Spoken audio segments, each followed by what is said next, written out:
My name is Serenity and I'm from Australia. So how do we actually read the Bible?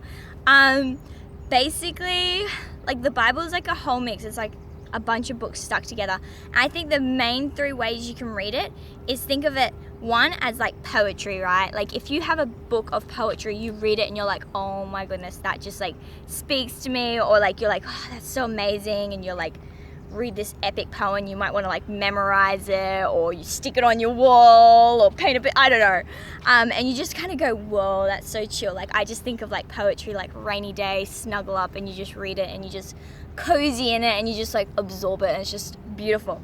So that's like one way. Then you've got like your textbooks, which I feel like you just get all like nerdy, right? So you can have this whole like cozy, nice snuggliness. But then with textbooks, like, you know when you're in school, right? You got a textbook and you're like highlighting it, like, I don't know, just bring out your nerdy side for a second. You're highlighting it, you're scribbling down notes, you're going on the internet, going Google. I think that is like the second main way that you read the Bible. You just like go in, you highlight it, you have fun, you're like, where exactly does this come from? I don't get this. Let's go Google. Let's go see if there's books on this. Like, how can I get the most out of this whole reading experience? And then third way to read it is just like a novel.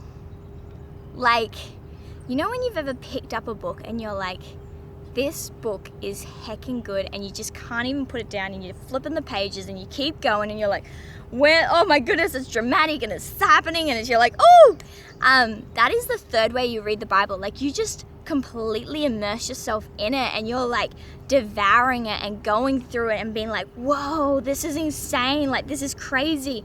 So you've got those three main ways. So you've got poetry, read it like poetry, soak it in, memorize it, love it.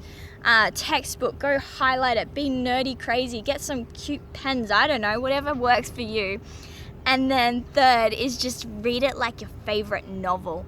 And something to like really, when you're doing that, is just to go, dude, like what is God trying to say through this? And how is he expressing his love to me and people around me? And how can I also do that? And basically, if you go at the Bible like